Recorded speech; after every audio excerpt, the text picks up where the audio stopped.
Welcome, everyone, to our June Fellows Lecture with Professor Ryan Hurd, entitled The Invulnerability of God, Divine Impassibility According to Anselm, and hosted by Davenant Hall. My name is Nathan Johnson, the Provost of Davenant Hall and the Interim Executive Director of the Davenant Institute. Davenant Hall is the educational wing of the Davenant Institute, and as many of you know, our mission is to recover the wisdom of classical Protestantism for the renewal of the contemporary church. And we do this in a number of ways. Our Davenant Press publishes original translations of early Protestant theology, as well as many other works related to that. We have a print journal and an online journal called Ad Fontes, and also we publish original scholarly works concerning major topics in classical Protestantism. We host many events and conferences at Davenant House, which is our residential study center in the foothills of the Blue Ridge Mountains in South Carolina.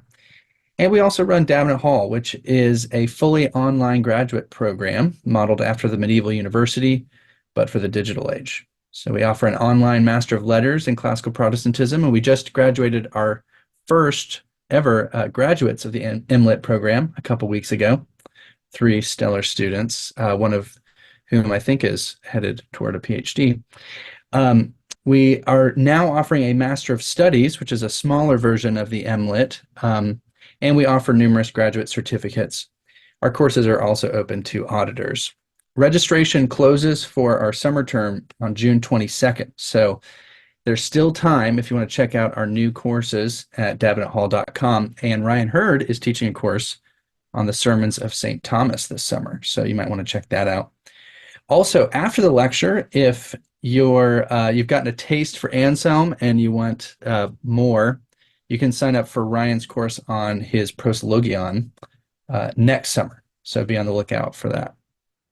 Well, with that said, we are pleased to welcome Ryan Hurd for his lecture on the impassibility of God according to Anselm. He is a PhD candidate at, we'll see if I can pronounce this right, Theology. No, I messed it up. You say it. You say it. Theological University of Kampen. Okay, there we go. Yeah, that's much better. I was trying to do that. Couldn't do it.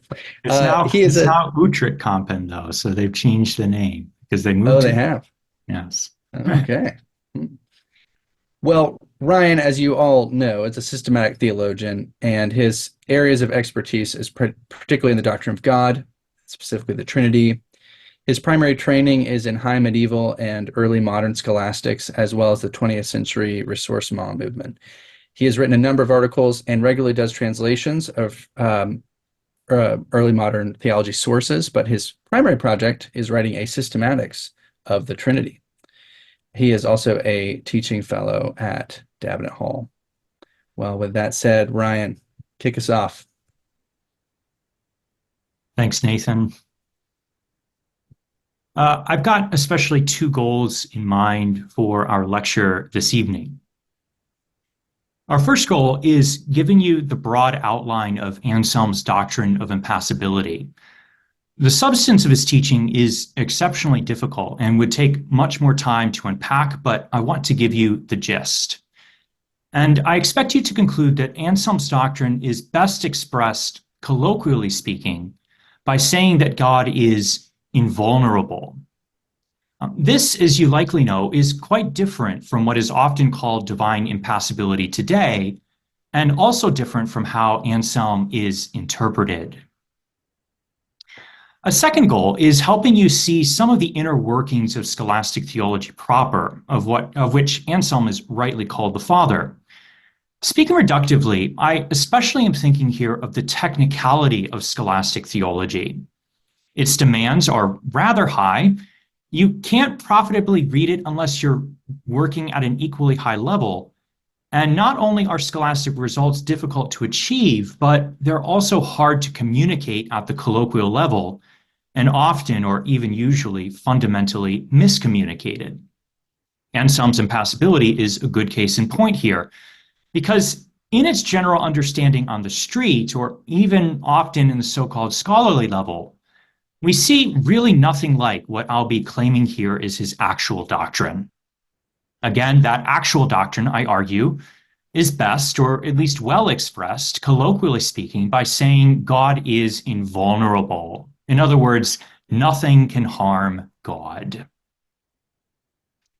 Beginning then, today, Anselm is much maligned for having a theology which invents a heartless God.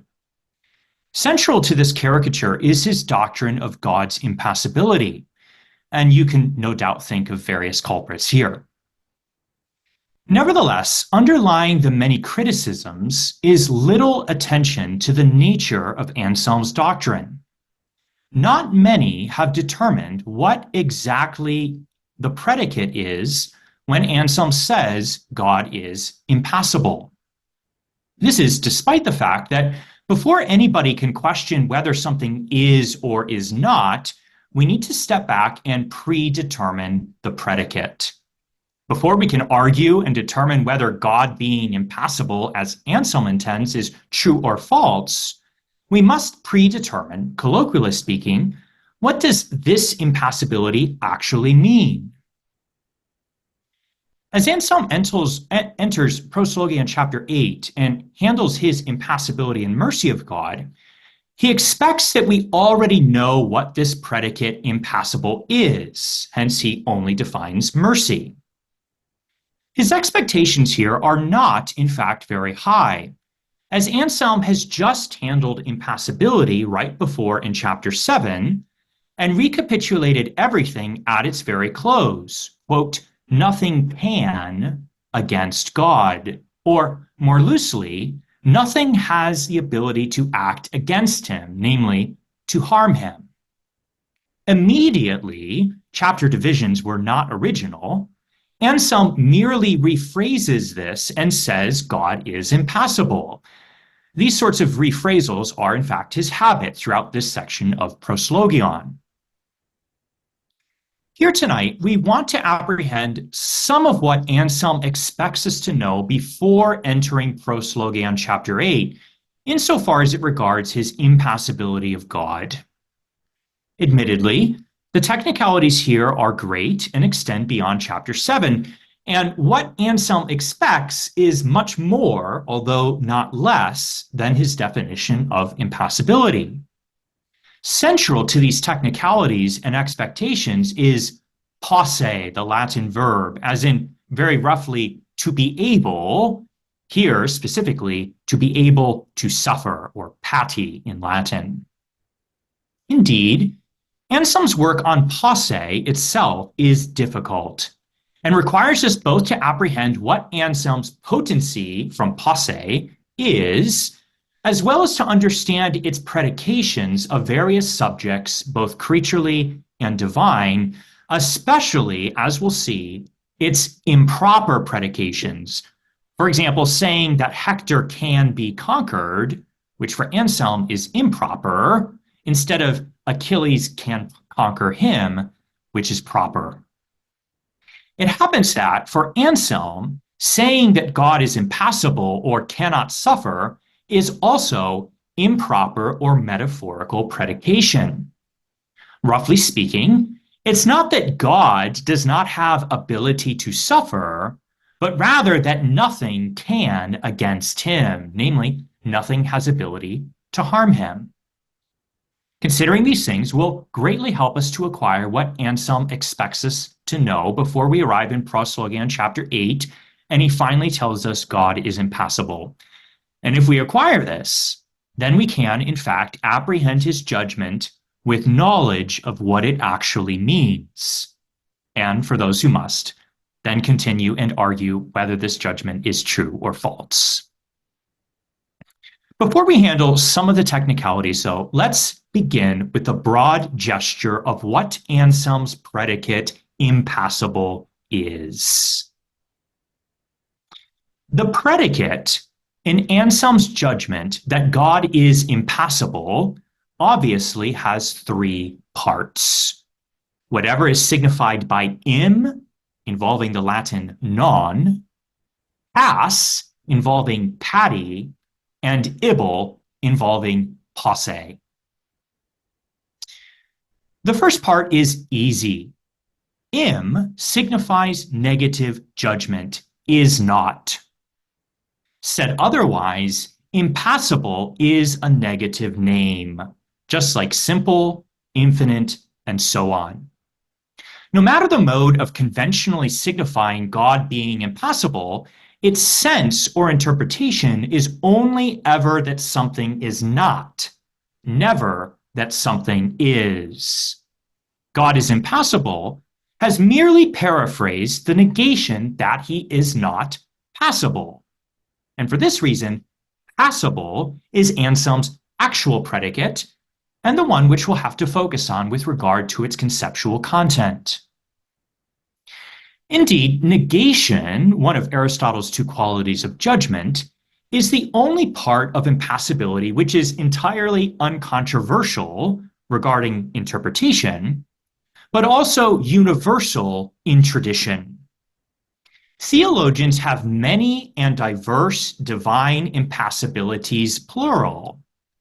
On the one hand, they all agree in that each involves merely intellectual removal. But on the other hand, they are diversified according to different predicates, different intentions in passible, in either pass or ible or both. Although this is fairly straightforward and clear, nonetheless, we always have the temptation to positivize divine impassibility, despite the fact that it merely severs from God a certain predicate and signifies nothing therein. Likewise is the temptation to reify impassibility, even though it merely involves rational or intellectual, not real being. Negative judgment, in other words, whereof God is subject. Impassibility, just as all other negative names, for this reason cannot be evaluated in the same way as divine wisdom, for example. It has no content and no solidity. Unfortunately, these temptations are often indulged today. Many have misunderstood Anselm as speaking positively, or as his predicate being a great-making property, and so on. Nonetheless, Anselm speaks only negatively, and his actual predicate passible is usurped from among creatures. We continue then with the second part, whatever is signified by pass, somehow involving the Latin verb patti. And here again, now considering Anselm's actual predicate, we must beware as we face temptations. For one, there's the temptation to consider impassibility as a shared term, removing various and sundry. Again, today, this temptation is often indulged. We're told that impassibility means that God cannot change, engage in reciprocity, have emotions, and so on. But for Anselm, impassibility is not a chapter header under which is grouped many negative judgments. It is rather one negation, and one because removing one predicate passible. Although yes, Anselm does use this judgment to conclude other truths, nonetheless, impassibility itself does not englobe a plurality of predicates, change, reciprocity, emotions, passions, and so on, but rather it involves one only. Impassibility, in other words, is not a wax nose. Another temptation here is to derealize passibility and use merely some nominal definition as the one predicate to be negated. Once more, many today succumb to this temptation and merely define the word passibility, not the reality. Anselm warns against this, against airhead or nominalist logicians whose predicates are merely flatus vocus, empty air, who themselves, he says, quote, are to be entirely blown away from disputing spiritual questions involving God. And blown away is the polite interpretation. It kind of is probably something more like hissed at or booed until they leave. For Anselm, Passibility must be somehow real. Indeed, in a certain way, just as real as wisdom in Socrates, how he is wise. Well, what then is signified by pass, coming from the Latin patti? Well, broadly speaking, here is not Aristotle's patti or receiving something, absolutely speaking.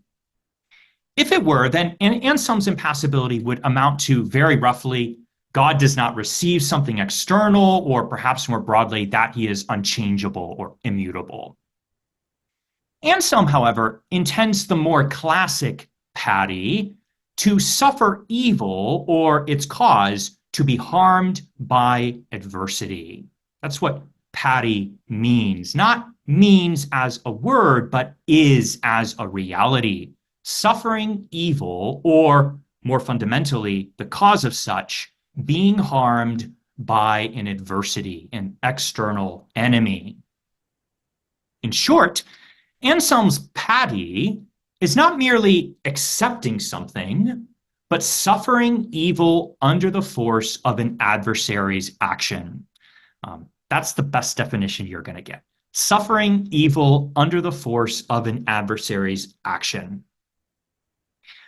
As an aside, you need to remember this when Anselm in Proslogion chapter 8 speaks of compassio, not the English compassion, but rather suffering with another their adversity. Here, many translations are to blame for causing misunderstanding of Anselm's teaching and anglicizing their Latin, translating compassio as compassion.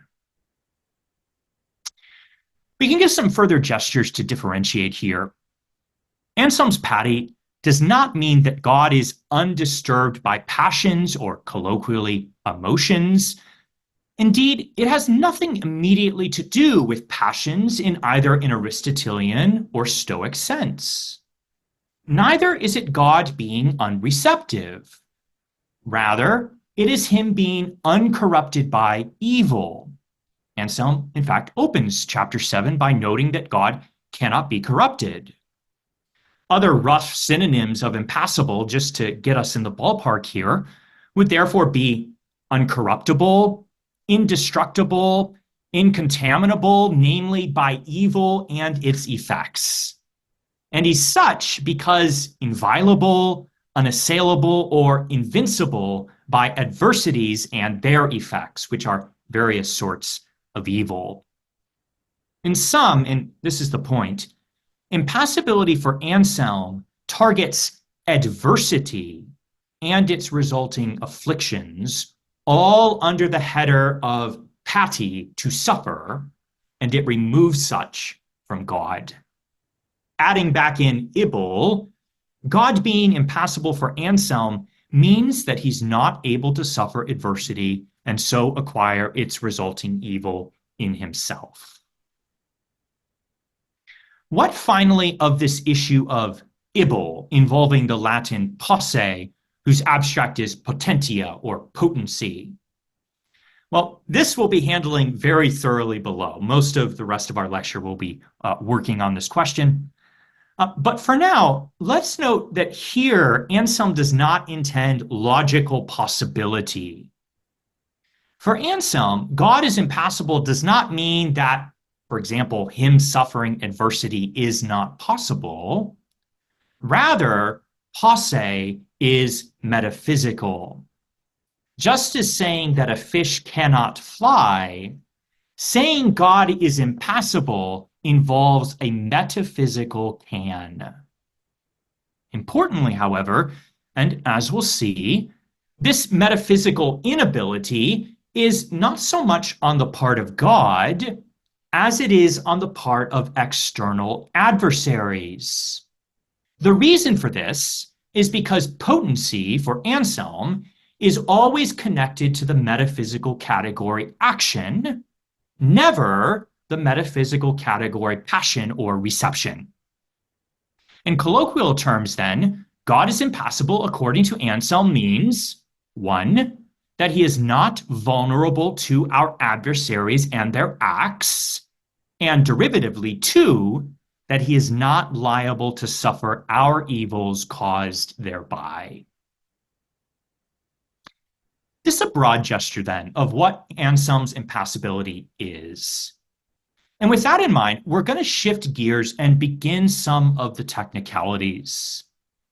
Those technicalities especially involves this third part of impassibility, posse or potentia, to be able or potency. Potentia, whose divine affirmations God can and negations God cannot, are Anselm's subject in Proslogion chapter 7. Before we handle this text, though, we must consider posse or potentia among creatures, both Anselm's definition and predications thereof. And this will enable us to then return to Proslogion chapter 7, where we variously say posse of God. And as a subset of posse, we remove posse pati, or can suffer evil under the force or the action of some adversary. Firstly, then, let's begin with Anselm's treatment of posse or potentia among creatures, whence it will be usurped later into duenas. Issues involving posse are hard, but they're more complicated still among medievals because of the changes from the old to new logic. The 11th century Anselm did not yet have the latter, and therefore had only the Aristotle of Boethius's translations. This difference of resources, not merely logical but also philosophical, distinguishes Anselm from later scholastics such as Thomas, also theologically. And here, two broad remarks are in order initially. The first is expanding a bit what we just noted above, namely, broadly speaking, posse involves sometimes metaphysical potencies and other times logical possibilities. The question is, which does Anselm intend? Well, today, many tend to understand posse logically and speak of it as a modal verb. They likewise usually understand Anselm similarly. And it's true that Anselm was intimately familiar with modal logic and that he often does intend posse logically. But in our current situation, Anselm understands posse as signifying metaphysical potencies. This is very important. What is the proposition intended when we say Socrates potes sedere, Socrates can sit? Forget for a moment God can X or God cannot Y. What about Socrates can X? Today, many would interpret this in terms of modal logic, where posse modally qualifies the truth in the judgment or proposition. We signify this by saying it's possible that Socrates sits, or that Socrates possibly is sitting, and so on. Anselm, however, tends to interpret this in terms of metaphysical claims. Socrates can sit involves metaphysical potency, and we expand the proposition Socrates can sit as that he is potent for sitting, or that he has potency or power to do so. For Anselm, then, and this is most fundamental, the central question becomes the nature of various metaphysical potencies, and especially in relation to metaphysical action versus metaphysical passion. Again, Aristotle's two categories here, not passion as an affection or emotion. For example, we say that Achilles can conquer Hector, and also that Hector can be conquered by Achilles. But for Anselm, potency to conquer is true to reality. There is such a thing as ability to act. Whereas, as we'll see, potency to be conquered is false to reality. There is no such thing as an active ability to undergo another, whether that results in something good or, as for poor Hector, something evil, namely his defeat. This will be the question which Anselm is facing in Proslogion chapter 7 involving God. When we say God cannot be harmed, we seem to be removing from God the ability to undergo an adversary's action, which would result in God's own evil. But there simply is no such thing as this ability to undergo. And therefore, even in this case, when we are removing from God rather than affirming, we must interpret this proposition otherwise. We're removing from God not something from him, but another's ability to harm, not a fictional ability to be harmed, which doesn't exist. A second general remark here is just reminding that Anselm accepts Aristotle or Boethius's basic rules for converting between second and third adjacents. Thus, Anselm will convert something can to something is potent, and therefore also extends the latter using its abstraction to something has potency. And Anselm, as a logician, and rather an aggressive and good logician, expects that we're fluent in these and similar conversions, and that we're also fluent in complications, such as the ones that involve the negation, something cannot, aliquid non potest. As we convert this, non potest, or cannot, can be merely negative, so that it equals lacking potency, or it can be privative, so that it equals being impotent. This is the difference then of saying cannot when the subject of predication is a boy versus a eunuch.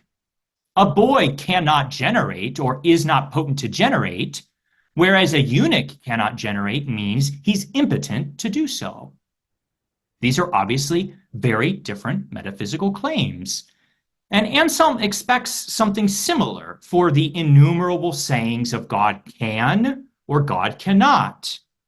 He expects that we're able to convert these propositions into third adjacents, to not become confused when predications become abstract and we say, not that God is potent for X, but he has potency for such and so on and so forth. Anselm expects we're keeping track. And to be honest, it's a little bit difficult to do so sometimes. Anselm, highly trained, just expects we know. I'm just reminding you so that a little flag, and if you don't know the difference between second and third adjacents, go read your Aristotle and repent in dust and ashes, and you'll be okay.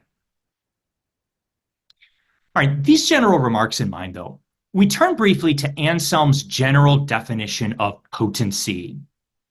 We need to pinpoint the reality which we're going to predicate in various judgments.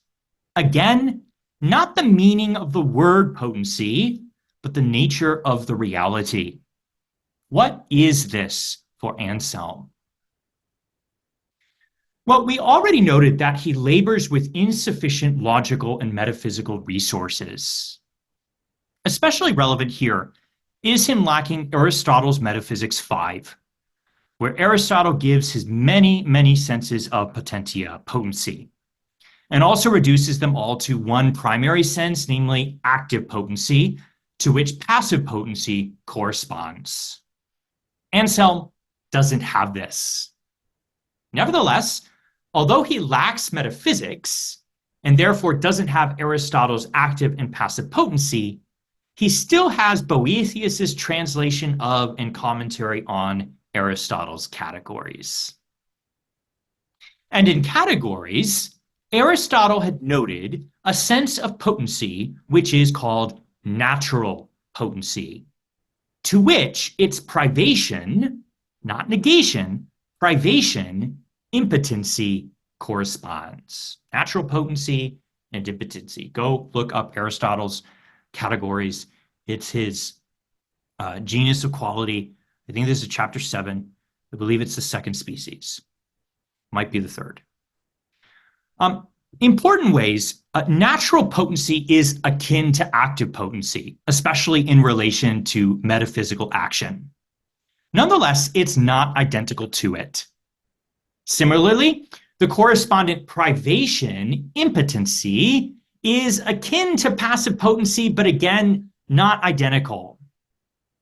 This causes Anselm to occupy a strange point of tension in terms of continuity and also discontinuity with later scholastics such as Thomas, again, not just philosophically, but also by default, theologically. Anselm and Thomas have different predicates with some overlapping terrain. And trust me, going back to Anselm with a head full of Thomas, or all heavily Aristotelianized, can be an exercise in sanctification.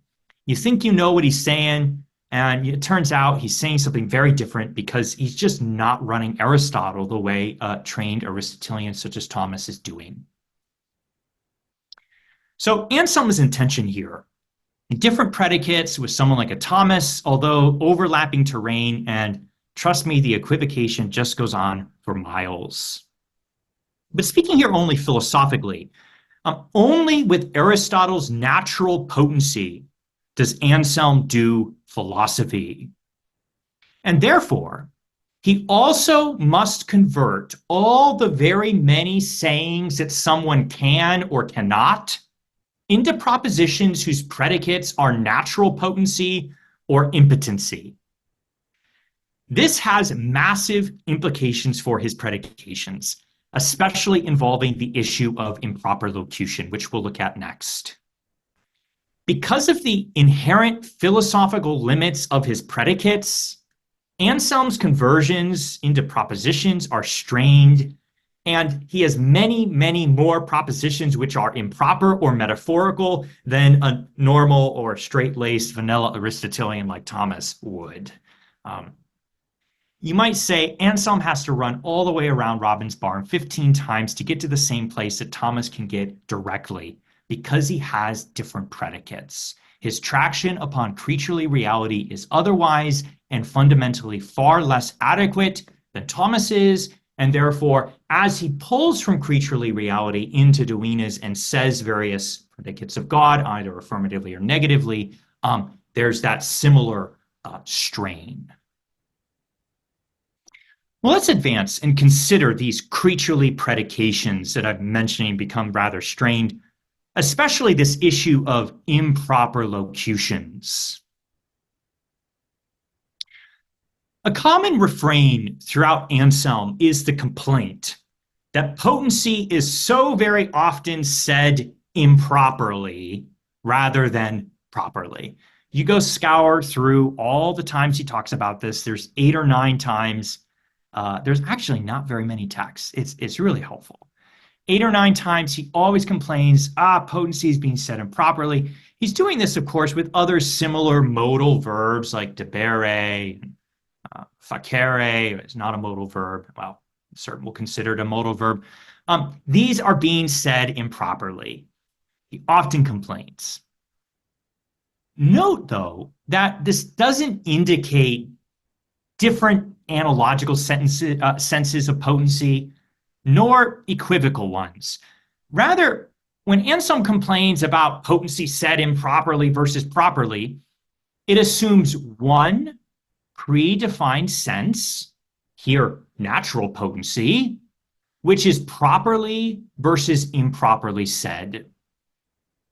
This is akin to predicating laughter of Socrates and of a field, typical medieval example. Socrates laughs has said this predicate properly of Socrates, whereas a field laughs has said it improperly. It strikes you as strange for good reason to say a field laughs. It's because it's an improper proposition. The definition or predicate laughs is univocal between these two, but its affirmations are proper versus improper or metaphorical, respectively.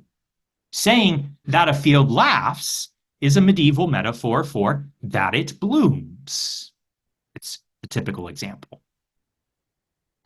For Anselm, when we affirm that a creature can, or that it is potent, or that it has potency, these are all the same thing. That's the move from second to third adjacent I mentioned above.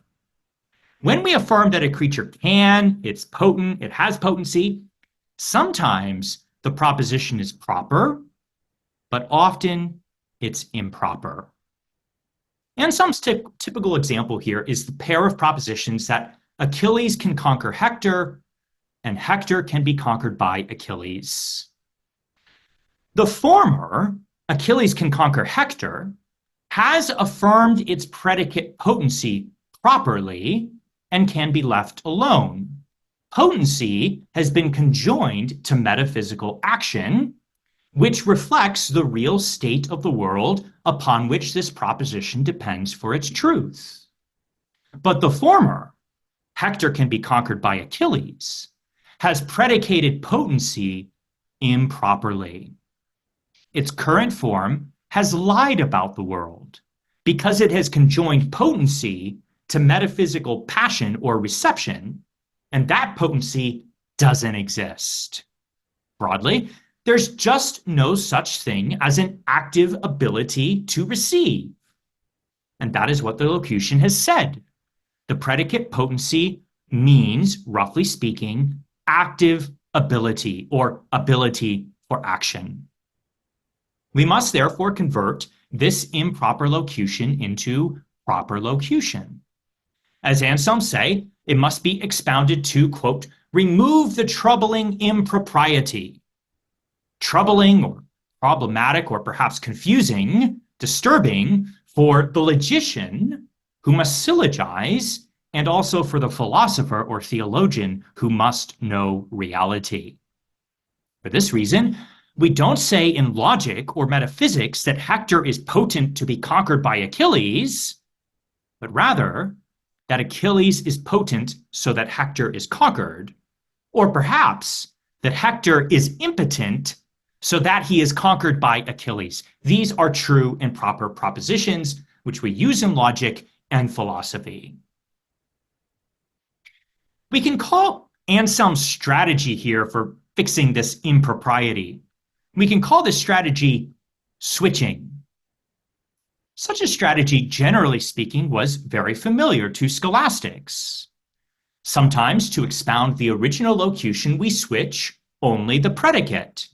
For example, God has a hand is expounded as he is strong. Sometimes, though, we must switch both predicate and subject.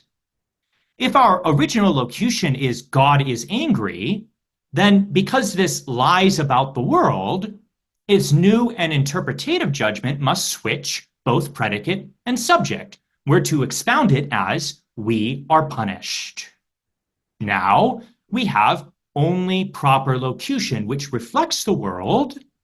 And importantly, this we can now use both in philosophy or theology, as well as in logic for syllogizing.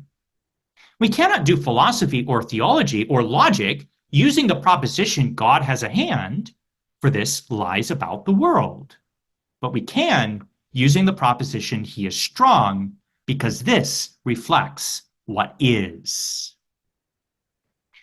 We find both sorts of switching the subject and switching the predicate. We find both in Anselm's expositions of improper locutions involving potency.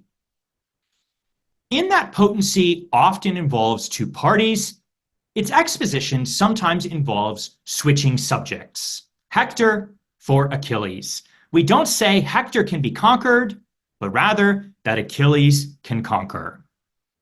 But more, in that posse often is conjoined to a verb which signifies either metaphysical action or passion respectively. This also sometimes involves switching the predicate. Thus, we switch being conquered for conquering. This is the basic pattern of Anselm's strategy. And importantly, it goes not just for affirmations, but also for negations. We see Anselm ultimately do this in theology. When we say God cannot suffer, i.e., that he is not potent to suffer, this too is improper locution. It is expounded by switching subject and predicate. God cannot suffer for Anselm means only no adversary is potent to harm him. And that's all it means. Hence, Anselm's basic exposition in Proslogion chapter 7 I gave you of God is impassible, his basic exposition is nothing can against God.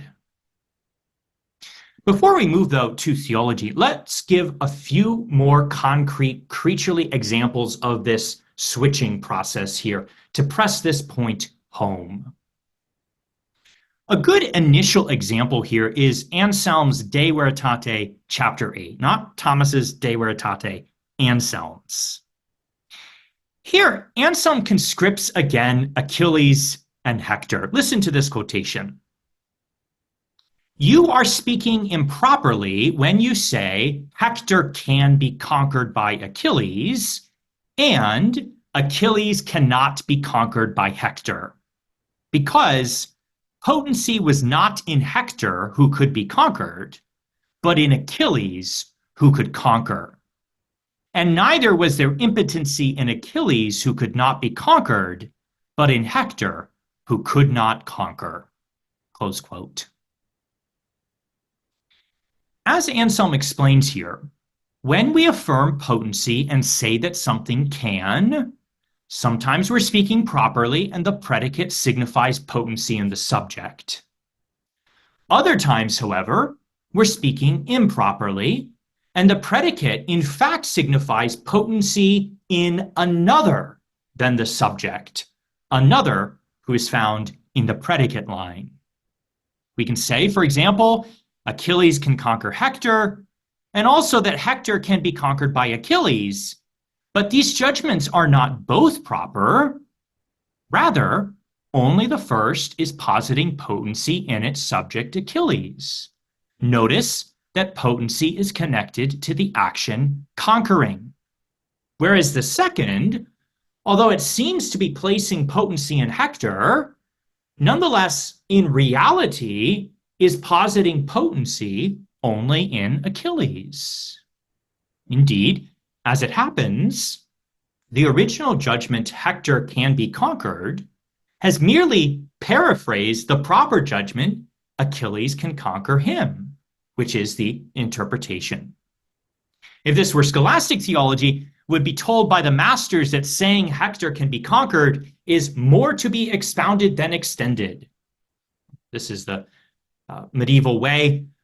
We must expound this and speak properly, saying that Achilles can conquer Hector, and no longer extend it and speak improperly.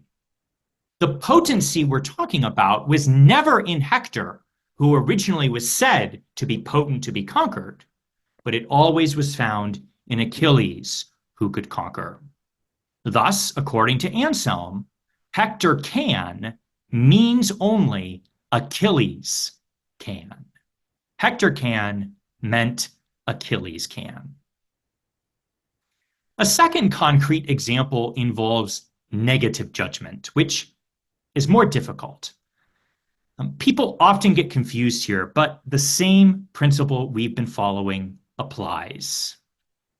Here the example is in De Casu Diaboli, on the fall of the devil, chapter 12, where Anselm gives examples wherein something can is said when only something else is potent. That's what we just saw. Something can when another can. But likewise, when something cannot is said when only another cannot. We say something cannot, but we mean only another is not potent. Listen to this quotation. It's a bit long, but listen carefully. Quote, "The fact that our theological speech is not consistent with colloquial speech is not surprising, because in common locution, many statements are said improperly. But when one must inquire into the marrow of their truth, then it's necessary to remove the disturbing impropriety as much as reality demands and is possible. From this impropriety of speaking, it happens that we very often say that something can, not that it can, but because another can. And something which can, We say cannot because another cannot. For example, if I say that the book can be written by me, then obviously the book cannot anything, but I can write the book.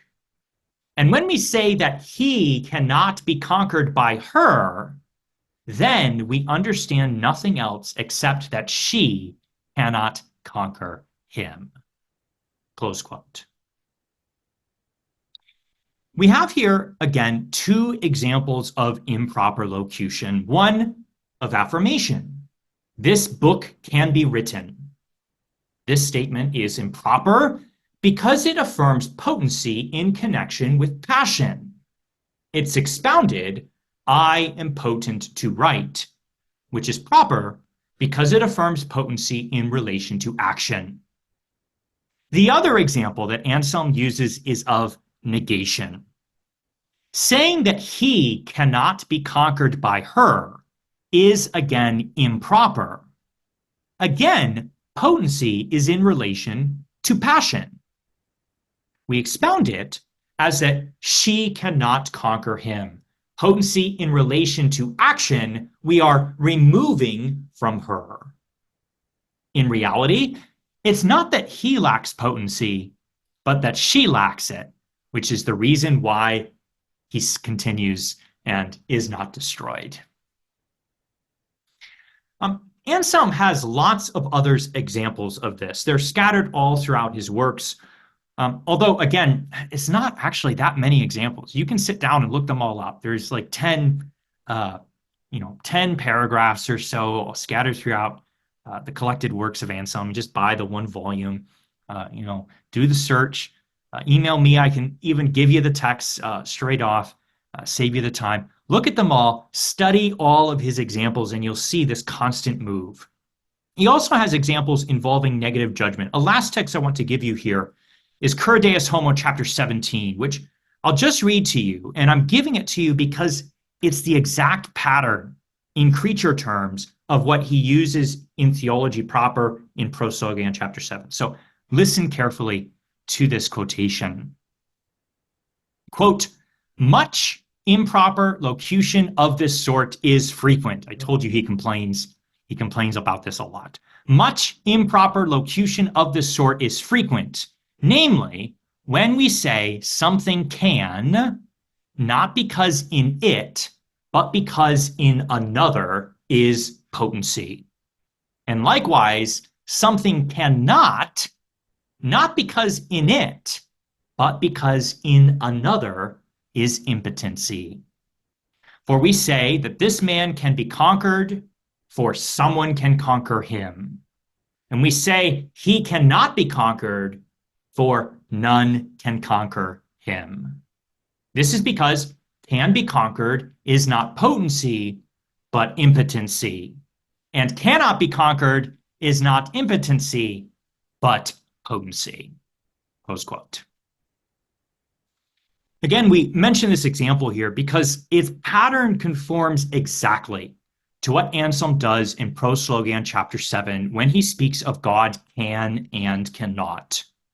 The fundamental line is, can be conquered is not potency, but impotency. And cannot be conquered is not impotency, but potency. This is the pattern Anselm uses in Proslogion chapter 7. Let's turn to this and consider finally potency in Duenas. In Proslogion chapter 7, Anselm explains various affirmations and negations of potency when God is the subject of proposition. Particularly difficult are negations. For example, saying that God cannot or is not potent for X, where X just is some, stopgap. Nonetheless, as Anselm flags, all these negations of potency that he has in mind are understanding potency in relation to certain verbs that involve adversities and perversities. We're talking about judgments such as God cannot die or God cannot lie. Our consideration here is the former. Judgments such as God cannot die, or more fundamentally, God is impassible, God cannot be harmed, cannot suffer. These are verbs involving an external adversity. We say God cannot suffer evil. Importantly, this is so important, please write this down. When we say God cannot suffer evil, this is always shorthand for God cannot suffer evil, namely, which is caused by an adversary's action. You have to explain this. You can't just talk about random evil being up there in God, much less talk about God taking on our evil and shoving it into himself, something like that. This is often how debates about impassibility go today. No, you need an external adversity and his action as the cause to stake God in the heart. God doesn't stake himself. That's false on many levels. But my point is here, God cannot suffer evil is always shorthand for suffer evil by undergoing action of an adversary, punching him, something like that.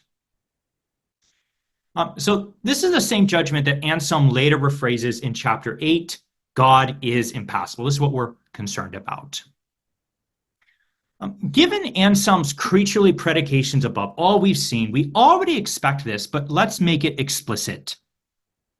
Affirming that something is thus potent is improper locution. And this is because it's understanding potency in relation to Aristotle's category of passion or reception. And likewise, negating that something is thus potent is also improper locution for the same reason. There is no such reality as an active ability to receive, whether that reception results in good or, as this case, in evil. In other words, we have here, when we say God is impassible, a metaphor. And this goes whether we're talking about potency to suffer being affirmed, not in the case of God, or as in the case of God, denied. Either one for Anselm, metaphorical locution. Metaphorical locution, in fact, abounds throughout Proslogion chapters 6 through 11. That's a one section in which chapter 8 falls, chapter 7, chapter 8 falls. Metaphorical locution abounds. It begins in chapter 6, where God senses is a metaphor for he knows.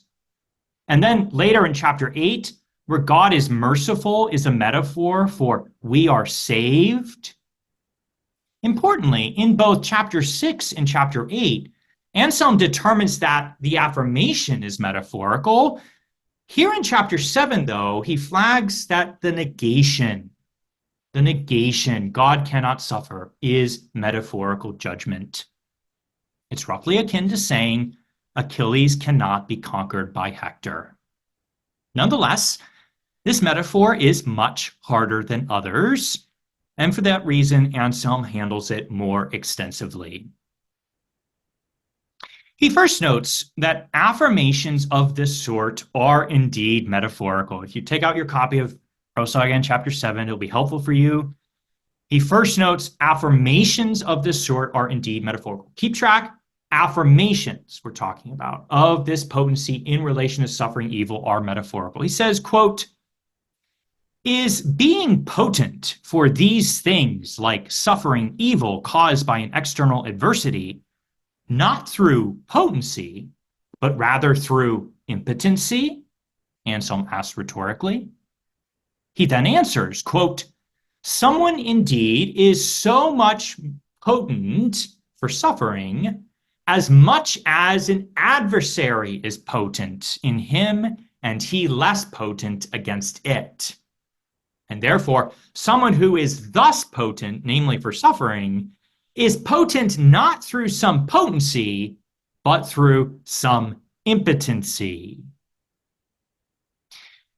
Anselm's point here is simple. The reality in the subject that we're speaking of is not an ability, but an inability. It's not a potency, but an impotency. Broadly speaking, it's not a strength, but a weakness. The so-called ability to suffer evil, in reality, is a weakness for resisting it. It is fundamentally because of this reality impotency that the subject suffers. This induces the question, though, if the reality impotency causes him to suffer, then why did we say that he is potent to suffer? Why, in other words, did we call impotency potency? Why did we say can, which lies about the world, instead of cannot, which reflects it? Anselm explains that this was said metaphorically, and that there are many reasons for engaging in metaphorical locution. Sometimes, even in the natural course of normal person language, we say can, but we mean cannot. The metaphysician cannot become deceived. Words often lie. Even the words of Holy Scripture often lie, according to Anselm. And we can begin to imagine a reality out there in the world, ability to suffer, as though this were a thing. But there is no such thing for Aristotle's philosophy. There is ability to not suffer, or inability, which leaves one open to being harmed by another and so suffering. The metaphysician, or even more so, the theologian, must be rather ferocious here, despite the fact that, quote, the grammarians will grumble and the mob will mock, as Anselm notes in another place. I like that. I put that in for me. Sometimes people complain about the scholastic language that we use to write theology. Despite the fact that the grammarians will grumble and the mob will mock, theologians write as much as we can true to reality. While colloquial speakers can say Hector can suffer evil from Achilles, philosophers cannot and refuse to say this because we know Hector is in fact impotent, not potent, and we will not deceive ourselves with words. Why then have we called an impotency a potency? There's quite a lot of technicality here. Anselm covers it further if you're interested in De Libertate chapter 3, and we'll have to forgo the technicals here.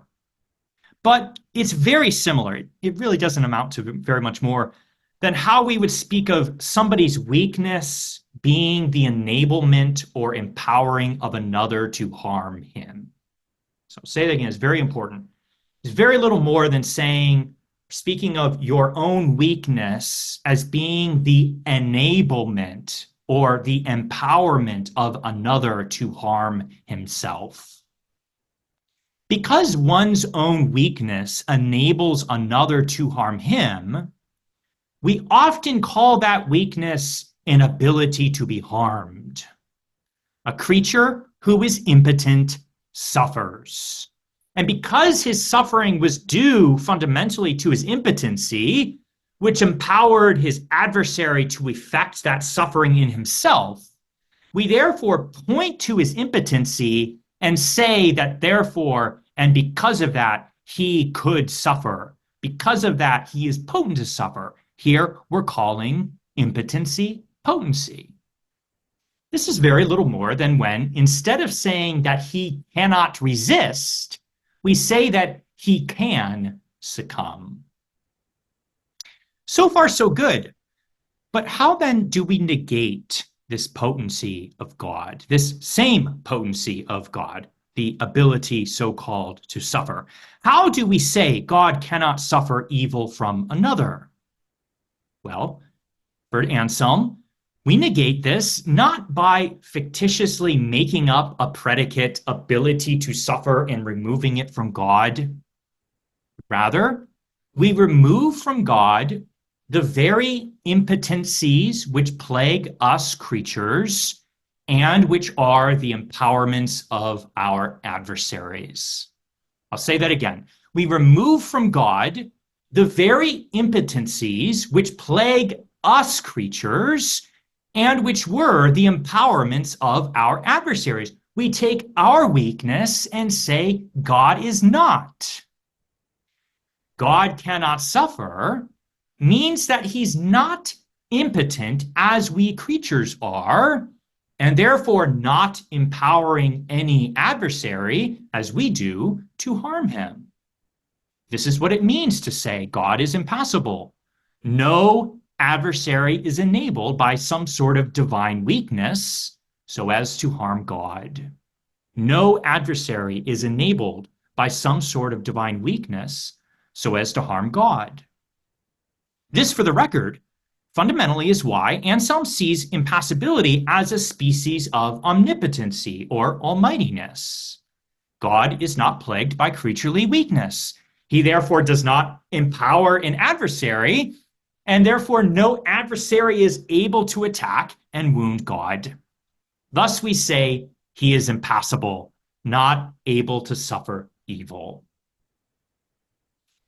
I began this lecture by suggesting to you that the best, or at least a good way of saying all of this colloquially is saying God is invulnerable. As I close, I want to draw that out. Let's return to Hector and Achilles. What is it, again, about Hector which is the cause why he's wounded by Achilles? We say that Hector can be wounded, yes, but what do we mean? We mean by this not some ability, but rather a fundamental vulnerability before Achilles, which empowers him, namely Achilles, to strike a blow and hurt him. Likewise, when we reflect upon the nature of our world, we realize that we all are vulnerable in many ways to being harmed, and that each and all of our many weaknesses are so many strengthenings of enemies who can therefore take advantage of us and wreak havoc upon ourselves. Colloquially, we point to our weaknesses and say that we can suffer, and indeed we do. Whence we're miserable or in a state of being plagued by evil which has been caused by exterior force. Metaphysically, we know that this so-called ability to become miserable was only fundamentally our inability or vulnerability, which provided the opportunity eventually for evil to make us miserable. God is not like this. He is impassible, cannot suffer evil. But what this means is only that God, by contrast to us, does not have our vulnerabilities, and lacking vulnerabilities, therefore does not make any of our enemies strong also over himself. He therefore is invulnerable to undergoing their effects, immune to suffering evil in himself, impervious to any external forces which can plague and wound him. Nothing can against God, Anselm says. I close by saying that it's upon the invulnerability of God, which Anselm sees as a sort of divine strength. It's upon that Anselm moves to consider the mercy of God, namely that he saves. Far from seeing impassibility as opposed to the feeling of compassion, Anselm sees impassibility as yet another reason of strength to act as one compassionate and so to save. Brought in relation to our actual miseries, divine impassibility therefore doesn't make God unfeeling about our woes or the great ice cube in the sky. Rather, impassibility or fundamental imperviousness to our adversaries makes him that much stronger to save us from our evils and heal our many sorrows.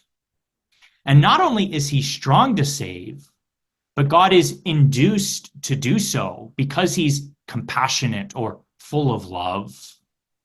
Able to save, God is, as one who cannot be overthrown by our enemies, but is the ultimate overthrower of all evil.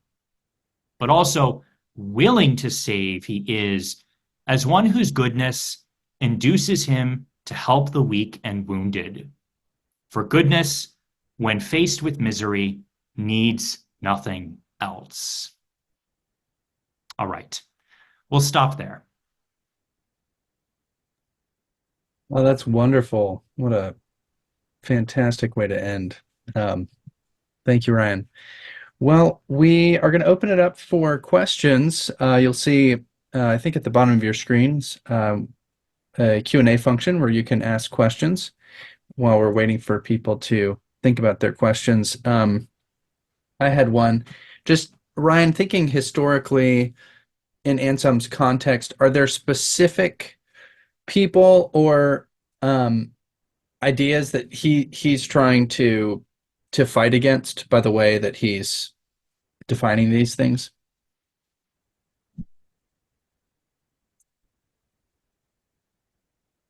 I would say not so much with impassibility as it relates to suffering evil.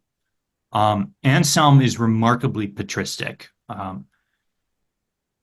This is one of the reasons why the strangeness to us today who think of impassibility is just apples and oranges, right? Impassibility for us is something radically different. Even if we're going to argue about whether it's true, it's just something different. But for the fathers, impassibility is a good thing about God. It's a good thing for reasons I laid out. It's another reason of strength. It's invulnerability, things of this sort. So Anselm, it's kind of across the board. A very related and also found in Proslogion chapter 7 issue is God's, quote, inability in relation to perversities, which I quietly sidelined because they're much more difficult.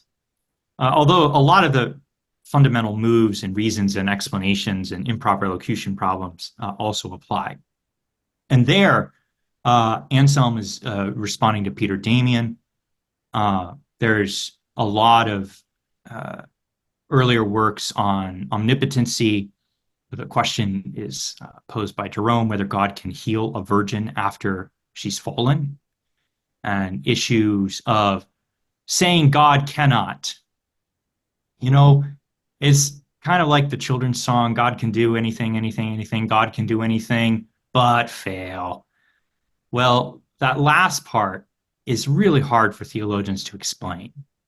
And given there's so many, at this time especially, equivocation about the nature of what potency is, also as it's in relation to certain activities or verbs that are active, but they're actually signifying passions. That's also a trouble spot, is often the verbs that we're using for doing things are fundamentally not a doing, but a being done by another.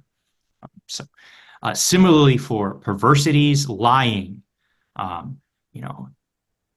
why can God not lie if God can do everything? Well, explain is he can't do anything, or he cannot do something that's evil, blah, blah, blah. Well, a perversity is fundamentally the doing of a weakness, or the doing that comes from being weak. This is Boethius. So in summary to your question, I wouldn't say so much Anselm is responding to anybody that comes to mind on impassibility issues, relation to posse's relation to receptions that result in evil, God being able to die, God being able to suffer, things of this sort.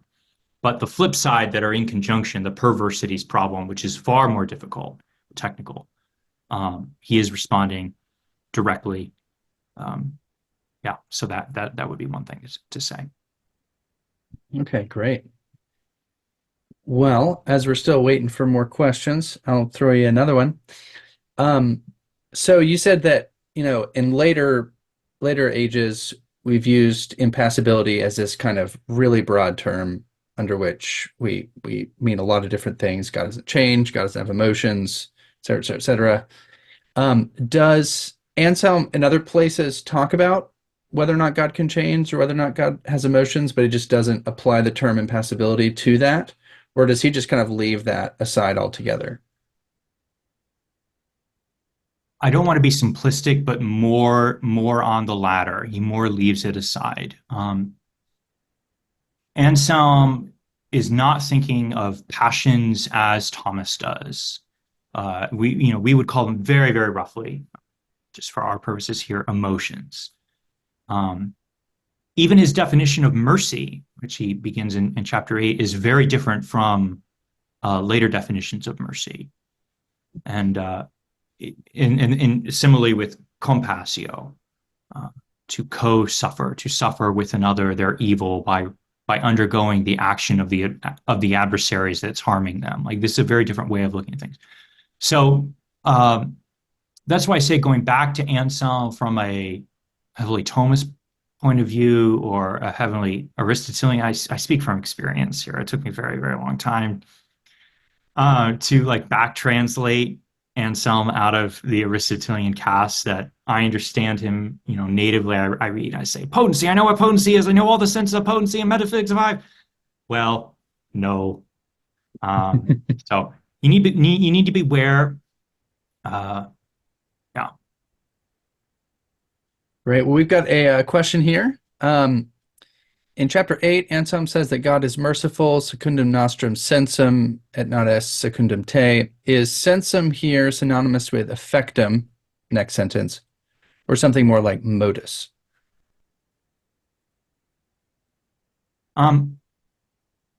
When Anselm says God is merciful,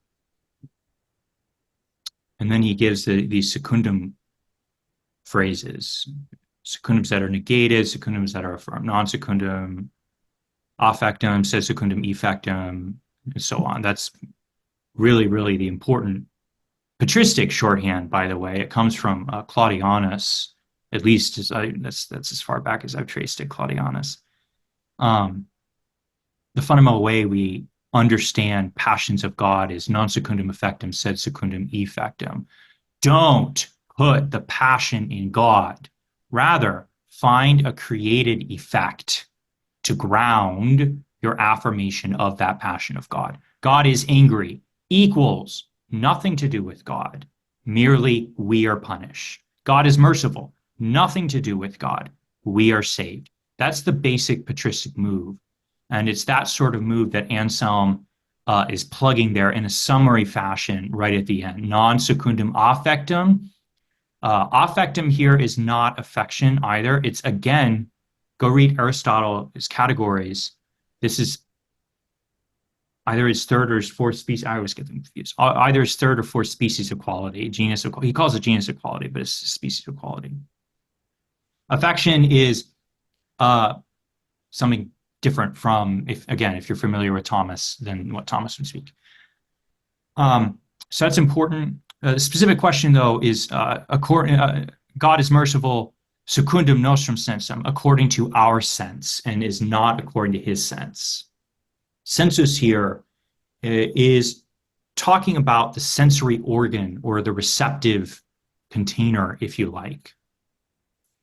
And what is Anselm pointing to here? Well, mercy fundamentally is the experience that you have when another has just been stabbed and you feel it in your gut. You know how you're watching a movie, somebody does a face plant, and if you're not tempted to laugh, you're tempted to feel that, right? Yes, oh, I really felt that. That's mercy. And what's happening is the guy who just got stabbed has had its force transplanted to you, and you also are stabbed, and you have an effective operation about that, a feeling, a state of a being about that gut punch that you have also undergone as you co-suffer with another their adversity and resulting evil. So when we take this idea of mercy up into God, which again is a very different predicate, we say, first of all, fundamentally, God is merciful not according to his sense. Sensus here is his sensory organ. God is not having a transplanted spear that was went through our heart is not magically extending itself and reaching up there and also piercing God's heart, but rather according to our sense, namely, there's going to be some sort of effect that we receive or experience on our end of the God world relation, so to speak, which enables us to say mercy of God, and that is relief from suffering. Relief from suffering. So that's the effectus, which Anselm eventually terminates on. When he works through these secundum phrases, the non secundum, sed secundum, he's progressing down to the bottom. They're all kind of developing to this bottom idea of not according to affect, which is involved not according to something in God, not according to God's sense, now most fully not according to some sort of affect. And affect here is impact, is kind of the closest English word. In fact, is how I translate it. It's not according to some impact, but some outcome among creatures. Not an impact in God, but an outcome among creatures is how I try and get at the affect, effect, mnemonic. So that's a general gesture, but there's a lot more that could be said here. That's great. We had another question. Can you give recommended readings? I'm not sure if this is specifically on Anselm's idea of divine impassibility or just passibility more broadly, or anything related to these topics. Well, it's a little bit difficult to recommend reading broadly so-called. Um, you just read Anselm, buy the collected works of Anselm, read through that.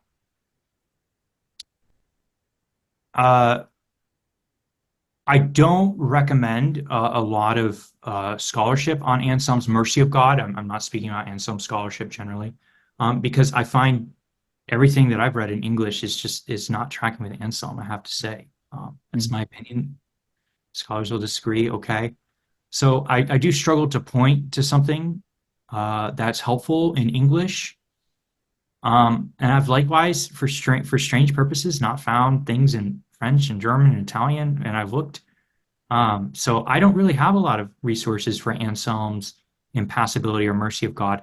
A lot of it is kind of copy paste backward from Thomas Aquinas. Of course, entirely butchering Thomas Aquinas, but it's kind of ice cube God in the sky trope. It starts with Anselm. There's a lot of process theist, responses in the early 20th century, especially. And it's just so far from what Anselm is actually saying. It's closer to like a caricatured version of what Thomas is saying. And so kind of Anselm gets swept up. So yeah, I'm sorry. I don't know if I can recommend a lot of resources on Anselm's impassibility. An important text, though, to read for Thomas's that would be relevant, the best text is SCG 1, C89 through 91, Summa Contra Gentiles, chapter 89 through chapter 91, where Thomas goes through all of the passions, broadly speaking, emotions, and variously removes them from God, according to their genus and specific difference, but then also explains how to metaphorically affirm them.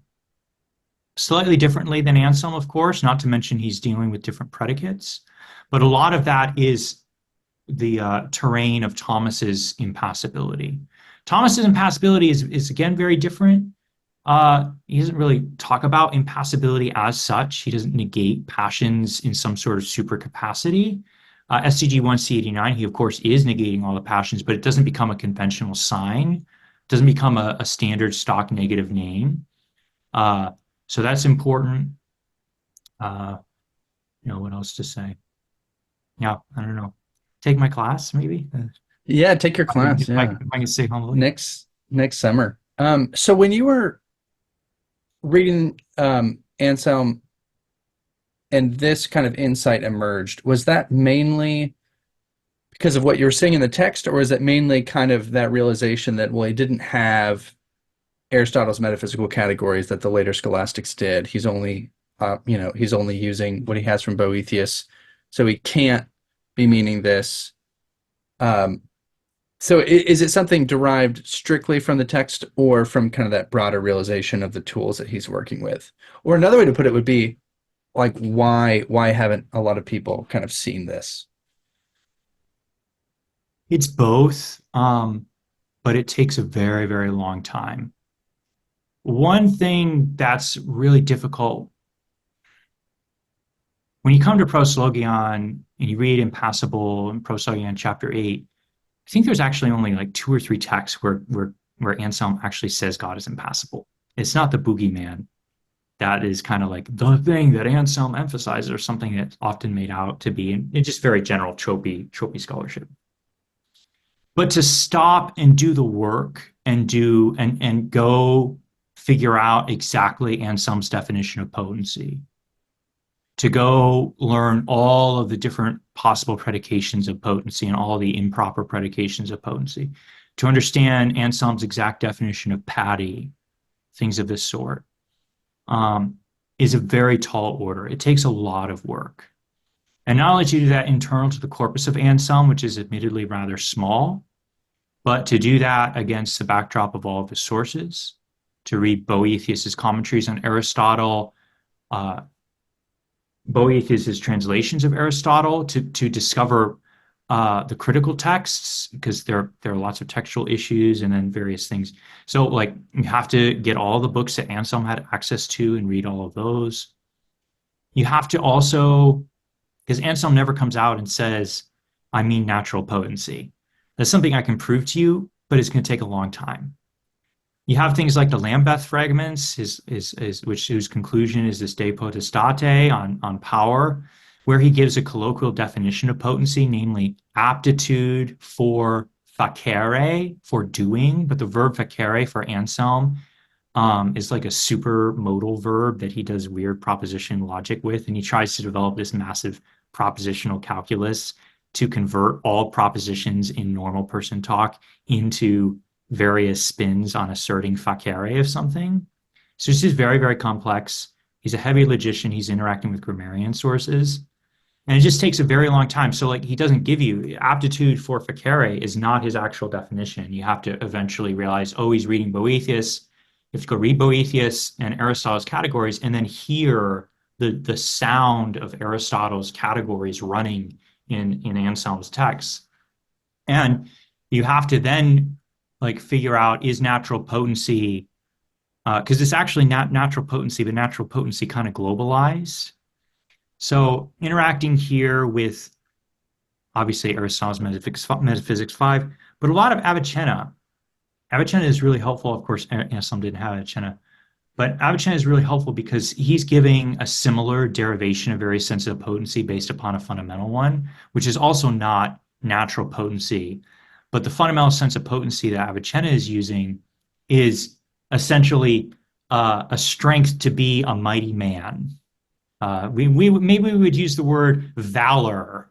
Like potency fundamentally is the same as the English conventional sign valor. It's the strength to be great, to be a Hercules. Hercules is the one that's potent, and then all of us, weak-armed guys are not potent. So that's kind of the fundamental sense. That's helpful because that reflects the derivation of the Latin language from normal person speak, which is where philosophical concepts come from.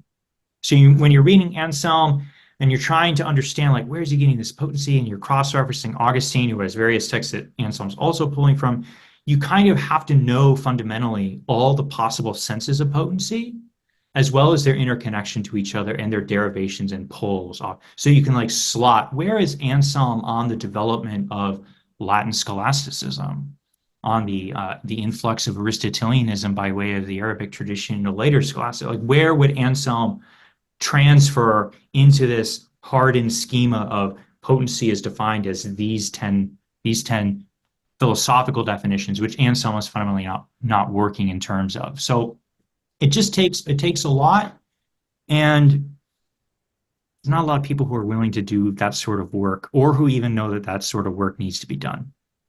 Right. Yeah. Right. All right. Well, last question here. I don't know how many Anselm scholars there are, but have you published or otherwise engaged with them with these criticisms? I'm working on it. Yeah, Lord willing, I will come out with something. I'm not going to make grandiose promises, but I've done a lot of work on this, primarily for my dissertation, and I hope to do more because it's helpful for your soul to think Hmm. of. It's so difficult. Any English way of saying impassible is why I mentioned at the start. Just don't try to translate or transliterate scholastic terminology into normal person talk. I don't care how many times you qualify the English word impassible and you say it doesn't mean this, it doesn't mean this, it doesn't mean this. For normal people, God is impassible equals ice cube in the sky. You can't explain that away, no matter how well your brain is trained. You have to use other words. And it's just so helpful to see working in Latin scholasticism. Um, what Anselm means by impassible is radically different than the English word impassible. And if we're going to translate Anselm into English, whether we're talking about scholarly English or colloquial preacher's English or just normal grandma talk English, if I'm sharing with my grandma, what does Anselm think about God in relation to our suffering? What words am I going to use to communicate that truth? That's one thing I really love about Anselm that Thomas is not so interested in performing. Anselm is concerned to look at natural language and abstract the philosophical concepts out of natural language insofar as they bear upon truth or bear upon reality and so are true. But precisely because he's working from so closely to natural language, he can also, once he gets the results, can be back translated into normal person talk. And some or Thomas in higher scholasticism is like, forget ever being a normal person again. Promise to use the weirdest, most awkward Latin expressions you can and the twisted syntax, the most twisted syntax possible. And never will you be able to speak with anybody on the street, but you'll be able to know everything. And he can, and he does. But for that reason alone, Thomas is not so good at equipping people to back translate after you've adopted the scholasticism and said, I'm just going to do this computer brain, for miles and see where it takes me. Okay. But now ratchet it down. There's not a lot of people who can ratchet it down. Anselm's really good at teaching that move. And so I find him helpful. That's great. Well, last follow-up question. Who would you recommend primarily to understand Anselm? Kind of a good text to pair. If you're going to read Proslogion, Monologion, um, who would you, what scholar would you read alongside? I was just quickly Googling. There's a very good work that will start. It's very bad for other reasons, but it's a very good work by uh, Desmond Paul Henry called "The Logic of Saint Anselm." It's a rather technical work, but it helps get you into the mindset. Desmond Paul Henry. It helps get you into the mindset of running propositions. Anselm is a logician. He is running propositions in Latin prose. And the types of improper locution to proper locution problems, it's almost kind of a Wittgensteinian move. It's not Wittgensteinian. I really promise you it's not Wittgensteinian, but it feels very Wittgensteinian. It feels very philosophy of language sort of thing. It even feels very analytic, that sort of thing. That book is really helpful to get you started in thinking about the types of complexities and demands that are incumbent upon you if you actually want to read and understand what Anselm is saying, rather than pick up Cur Deus Homo on your Sunday afternoon vacation at the beach and think you're going to be able to work through it. Like, of course you can profit, but it is in the type of logic we're running here is so crazy. It's just crazy. So that work would be helpful for you to start to clue you into just how crazy. Um, and we'll give you a lot of good guidance. Henry is especially dealing with the Lambeth fragments. The Lambeth fragments, I spoke of Cur Deus Homo, were or was an unfinished manuscript that was found in Lambeth, England, hence the name, like in the 20th century. Like we didn't have it until I believe it was the 20th century, maybe it was the late 19th. But it's the fragmentary writings of Anselm that were the secret proposition code system that he references in the beginning or near the beginning of Cur Deus Homo as needing to write and intending to write in order for you to understand what he's doing in Cur Deus Homo. So and it's like all the senses of facere. I told you that this modal verb, all the senses of posse, all the senses of this, and it's running Aristotle's square of stops. It's complicating with different modal logic from Boethius and things of this sort.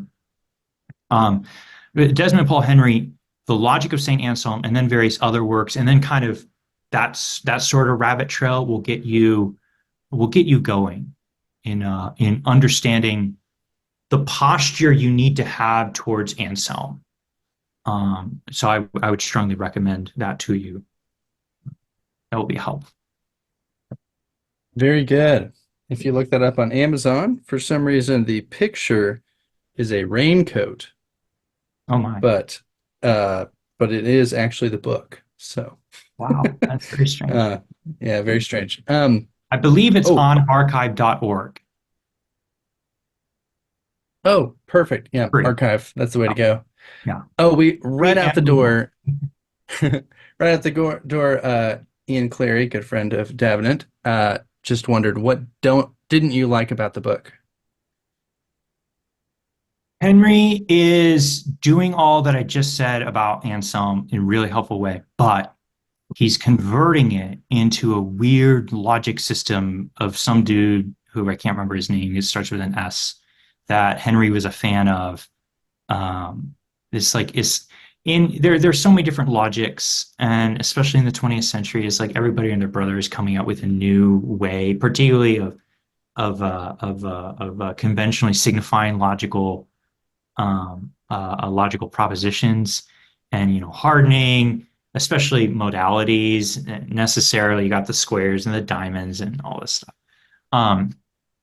So Desmond is translating it into that, and it's quite. First of all, it's difficult to understand what that system of signs actually means. I'm not saying I understand it. I actually don't. I read it for the footnotes and I read it to watch everything that's going on with Anselm. So it's difficult to understand. You don't want to become an expert in this weird, obscure thing that never caught on. This also around the time where people were fascinated about coming up with a universal language, a universal grammar. All of those sorts of ideas are running in the background, and that's where like the Wittgensteinianism, it's all just language games and things of this sort. So Henry kind of has that strain going through him, and in addition to that, he's just wrong about a number of more technical points, in my opinion. But I'm always going to say that. But he's really helpful to give you a gesture. I commend that book very, very highly, very, very highly to you. Hmm. Great, thank you. Well, thank you, Ryan. And everyone, if you want more of Ryan Hurd's excellent teaching, he teaches for us at Davenant Hall every term. He's rolling out 4 more classes this coming school year. So every new term, check it out. He'll be doing something. And he is doing Proslogion next summer 2025. So don't miss that. But again, thank you, Ryan Hurd, for your excellent talk tonight. Thank you, guys. Take care.